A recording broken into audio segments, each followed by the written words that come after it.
okuva mu disitulikiti y'e Wakiso ebigezo byatambudde bulungi okuggyako omuyizi ow'essomero erimu erya Precious Lally's Primary School bwe yazirise nga babakebera okuyingira ebigezo. Omuyizi ono amanyiddwa nga Lubowa Naggirinya.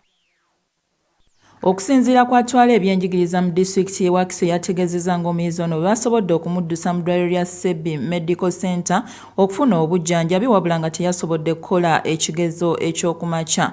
Ono yasobodde okukola ebigezo ky'akawungeezi bw'atyo ekyokumakya n'atakikola.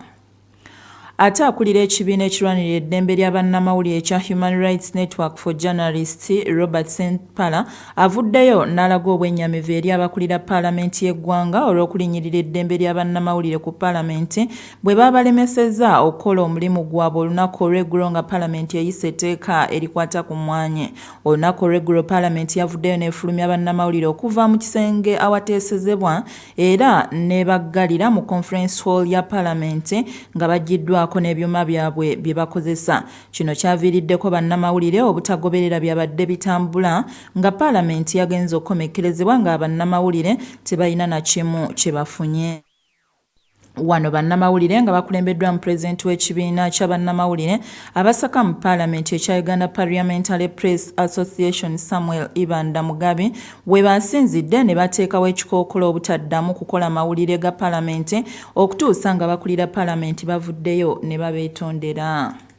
Nga ffe abakulembeze b'amawulire ku paalamenti tuyimirizza okukavalinga entuula za paalamenti, tuyimirizza okukavalinga komiti zonna za parliament, oba komiti za opposition ziri chaired by opposition oba komiti ziri chaired by NRM tetugenda kuziddamu zikavalinga.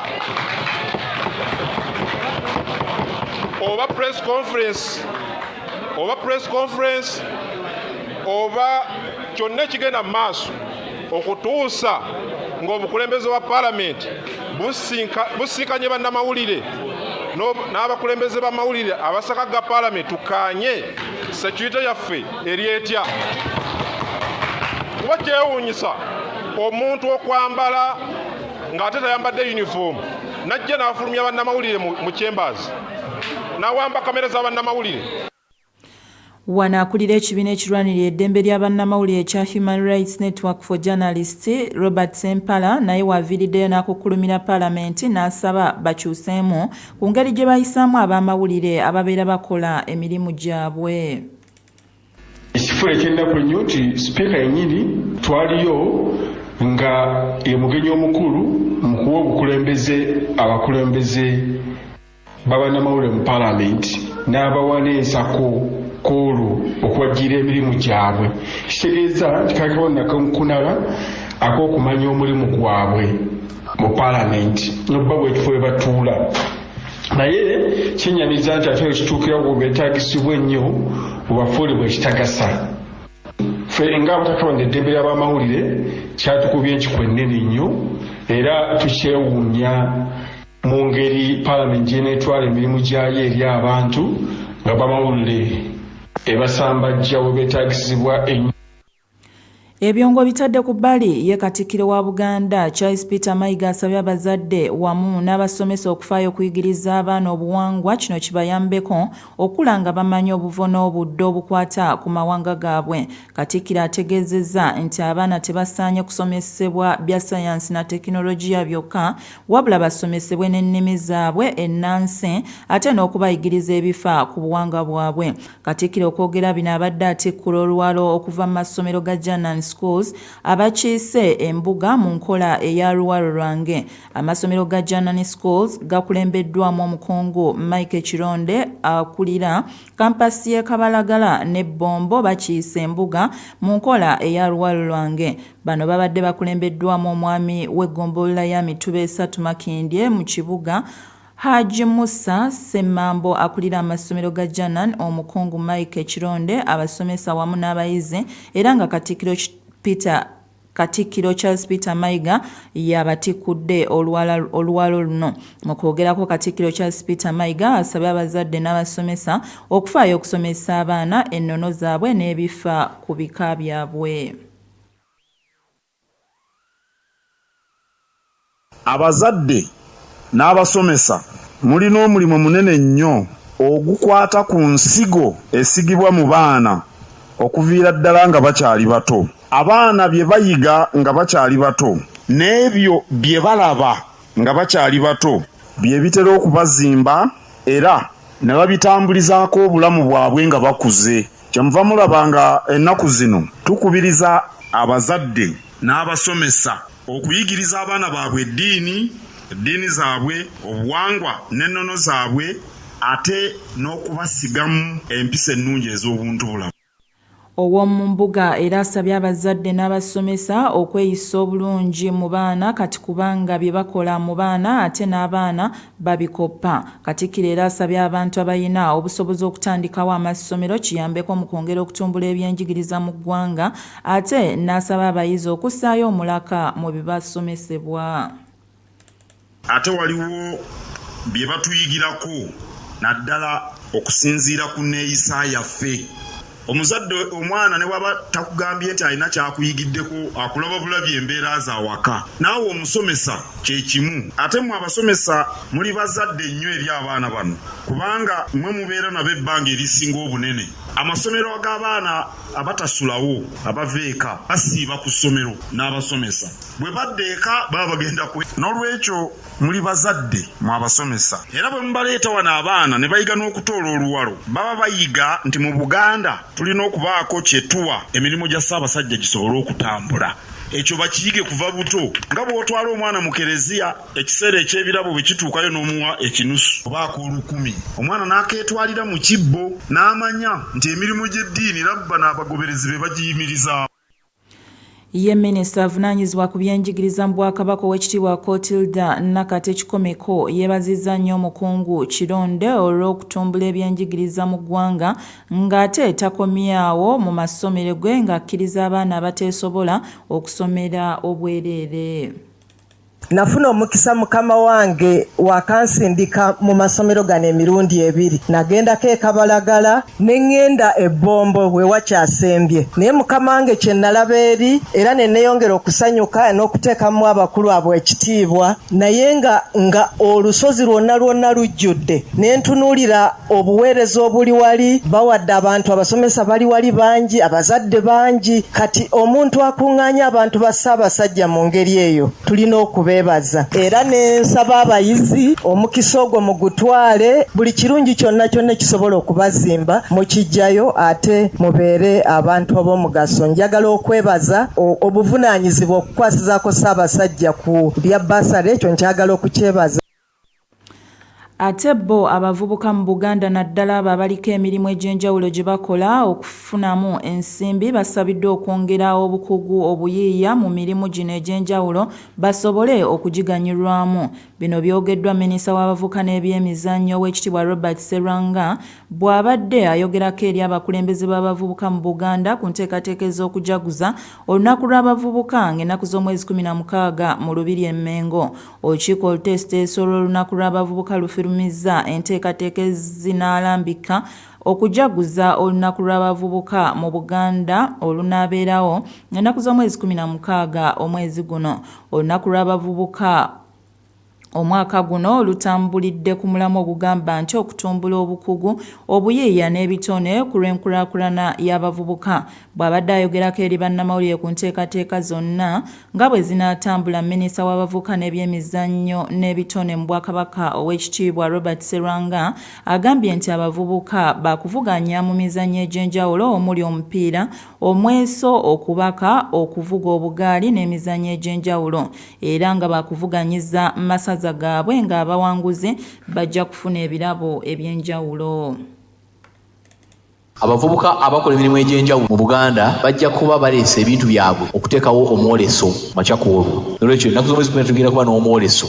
Tugenda kubaako n'ebitone ebyolesebwa nga wajja kubeerawo okuvuganya mu luyimba oluyiiye olwa Ssekinnoomu ng'omu yayimba. Era tulina bannaffe abagenda okubeerawo okusala empaka ezo. Tugenda kutunuulira okukuba ebivuga. Bw'oba omanyi nti mu kkuba eŋŋoma oli w'amaanyi, olunaku lwe tukuwadde ojja olaga Obuganda bw'okuba obulungi eŋŋoma. Ojja kuweebwa obubonero era owangule byonna b'osobodde kyonna okuwangula. Bannaffe ab'emisono tetubalese bweru, nabo tubayita olunaku olwo bajje boolese emisono egy'enjawulo, ate ng'ekiseera ekyo tujja kuba n'ebirala ebigenda mu maaso, ebirala bingi mu lubiri lwa Kabaka wano Emmengo. Minisita era atubulidde nti abavubuka bakwolesa ebintu eby'enjawulo bye bakola nga n'akunga abavubuka bonna mu Buganda okujjumbira enteekateeka eno. Abavubuka abakola emirimu egy'enjawulo mu Buganda bajja kuba baleese ebintu byabwe okuteekawo omwoleso makyakoolwo. Nolwekyo ennaku z'omwezi tugenda kuba n'omwoleso gw'abavubuka abakola emirimu egy'enjawulo nga boolesa biki bye bakola mu Buganda okwongera okutumbula bizinesi zaabwe ate era n'okutulaga kiki bayinza okukola. Nolwekyo tukubiriza Obuganda okuyitayo mu lubiri balabe abavubuka kiki bye bakola, kabe kasinge oyinza okufuna ate ky'oyinza okukola. Ssentebe w'abavubuka mu Buganda Beka Ssejjengo asabye abavubuka mu Buganda okweyambisa omukisa guno okwolesa ebyo bye bakola mu kutumbula ebitone byabwe.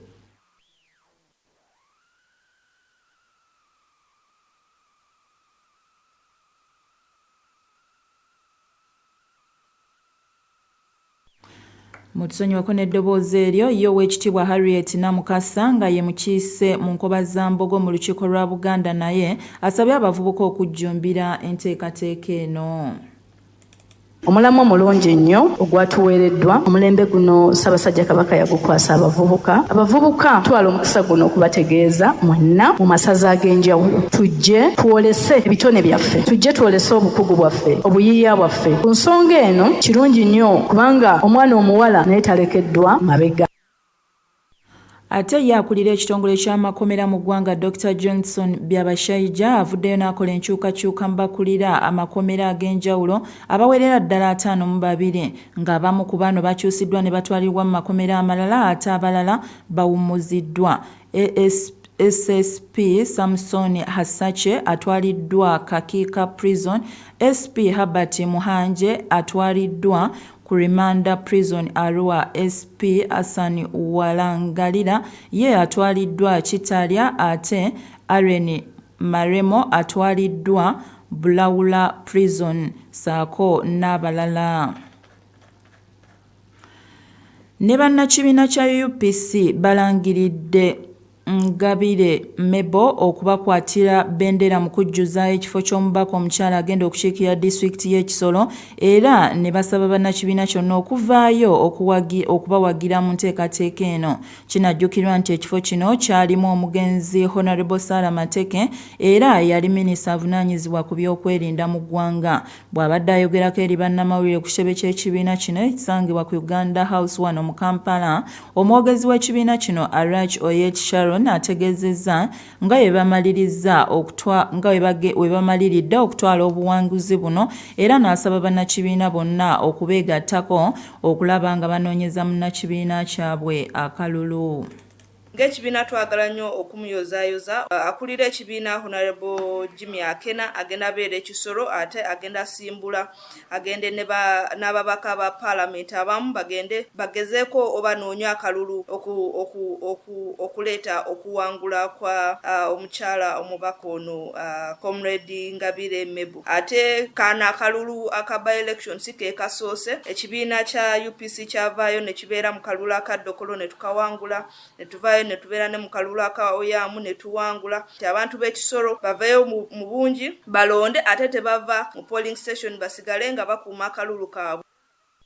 Bano mu ngeri y'emu basabye ab'ebyokwerinda okwewala okwenyigirira mu bikolwa ebityoboola eddembe ly'abantu mu kwesuulirayo ogwa Naggamba. N'asaba IGP okutuula n'ab'ebyokwerinda byonna abakuutira okwambala yunifoomu zaabwe nga ziriko amannya gaabwe okwewala obutabanguko.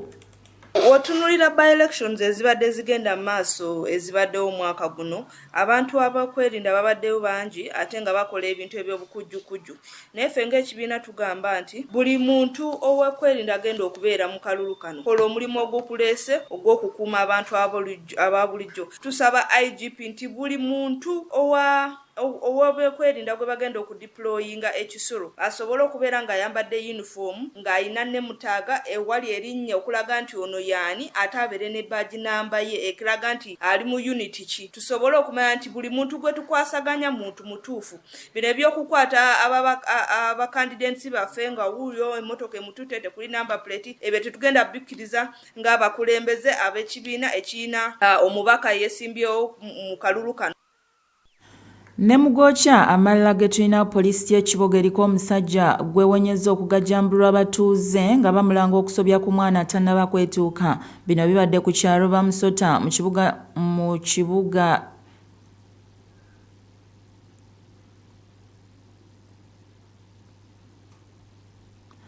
mu Kiboga Town Council mu district y'ekiboga ng'omukwate ye Reverend Ruyimbaz George William okuva ku kanisa ya All Saints Kiboga ng'era yakulira essomero lya Bamusota Vocational Institute. Kigambibwa nti Reverend Ruyimbaz yakakana ku mwana atannaba kwetuuka w'emyaka 14 saako n'omuwala ow'emyaka 18 omu ku bo nga mu kiseera kino ali lubuto. Okusinziira kwayogera poliisi mu bitundu by'e Wamala Rachel Kawala ategeezezza ng'omukwate mu kiseera kino bwakuumibwa mikono gya poliisi ng'okunoonyereza bwe kugenda mu maaso.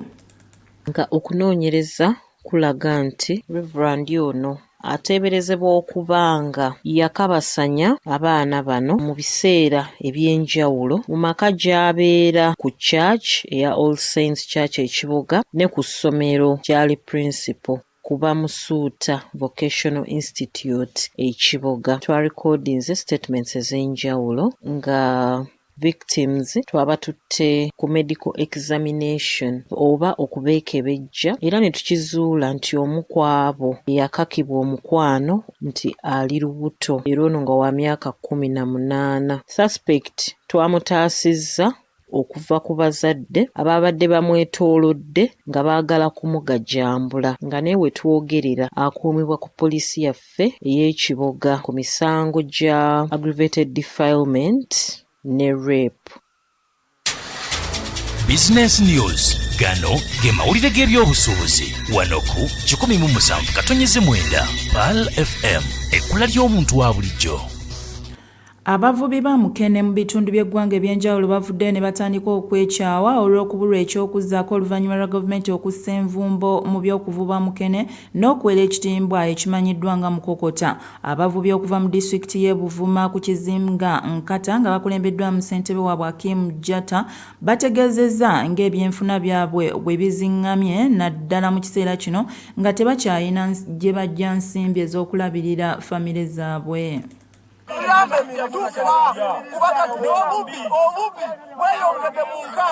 Naye neewuunya abantu nga ffe otwasala layisensi zaffe mu gavumenti n'omusolo ogwa disitulikiti ogwa Yuzafi tuguwa kyokka ne bajja ne batugamba tusale ebitimba ekyasaza ebitimba byaffe tetuvuba n'amaato gaagano gavundidde wano n'ebitimba byavaamu n'abantu kati nga bano bwe mulaba wano si be bandibadde basaana okukola ki okubeera wano kizinga Nkata. Ekizinga Nkata kisitula abantu abasooka 13,000 naye olw'okutuukaana okuvuba Mukene balinga abaatugoba obugobi kubanga baatuwa golofa 7 ezitavuba Mukene. Bino bye by'emizannyo Mugokya ag'essaawa eno. Okuvaako mu kikopo ekiwakanirwa kilabu empanguzi ku lukalu lwa Bulaaya ekya European Champions League empiira egyazanyiddwa mu kiro kyakesezza olwaleero, ttiimu ya Arsenal okuva mu ggwanga lya Bungereza ezzeemu okuvumbeera bwekubiddwa ttiimu ya Inter Milan ey'eggwanga erya Italy ggoolo 1 ku bwereere. Gano ge Gookya okuva ebweru w'eggwanga. Y'omukulembeze w'eggwanga lya America omulonde Donald Trump ali mu nteekateeka ez'okulonda abakulembeze ab'oku ntikko abawerera ddala 10 bagenda okukulembera nabo oluvannyuma lwa Kamala Harris we babadde ku mbiranye mu kalulu kakubiddwa okukkiriziganya n'ebyo ebyavudde mu kulonda n'akkiriza obuwanguzi bwa Donald Trump. Mu bigambo bye, Kamala agumizza abo bonna ababadde bamuwagira era n'abasaba okubeera obumu n'okugenda mu maaso n'ebyo ebyavudde mu kalulu ku lw'obulungi bw'eggwanga lyabwe. Trump mu kalulu akakubiddwa yasobodde okuwangula ebifo 5 ku ebyo 7 ebyabadde bitunuuliddwa, bw'atyo n'awangula akalulu akamukomeza mu kisanja ekyokubiri ekitali kyamuddiringanwa. Kati nga maliriza ag'obudde buno kanga kuddiremu nate mu bumpimpi. Olunaku lwaliro abayizi b'ekibiina ekyomusanvu bwe bamaliriza ebigezo byabwe ebyakamalirizo, ate akulira ekibiina ekirwanira eddembe ly'abannamuli ekya Human Rights Network for Journalists Robert Sempala avuddeyo n'alaga obwenyamivu eri abakulira paalamenti y'eggwanga olw'okulinyirira eddembe ly'abannamawulire mu paalamenti bwe babalemesezza okukola omulimu gwabwe olunaku lw'eggulo nga paalamenti eyise etteeka erikwata ku by'emmwanyi. Ago ge gabadde agookya g'essaawa eno, sigala ng'owuliriza toba kukikomereza nga tonyeze mwenda. Nze BULYABA HAMIDAH, musibe bulungi, mweraba. Ago gigabidde amawulire agookya ku Pearl FM ne Freeways Property Consultants Limited bebaza okukunaazaako ennaku wamu n'okufuula landlord nga bakufunira ettaka eriri ku muzuuri ku nguudo zonna eziyingira n'okufuluma ekibuga Kampala okutandikira ku $6,000,000 zokka nga tukkiriza n'enkola ey'ekibanja mpola nga bali wamu ne Global Paint, a reliable product. Omanyi kye weetaaga? Ona! A delicious ona. Ona. Oba muto oba mukulu nnyo ona. Ona. Mango, apple, grapes and berry flavors. Ona. They come in different sizes at amazing prices. Ku birungo ebisatu eby'enjawulo ebiri mu ccupa ya Mills ebisatu n'eya Mills ebitaano waliwo Ona owa buli muntu. Weefunira ekyokunywa kya Ona ku dduuka lyonna erikuli okumpi. Ona, freshness you can taste. Ona akolebwa abali Ham. Ebiranga eby'enjawulo ku Pearl FM. Dakiika ziri 24 zimaze okwawukana ku ssaawa 3 ez'amakya g'olunaku olwaliro. Akadde ka birango by'ewano ku 1.9 nga bikusomerwa BULYABA HAMIDAH.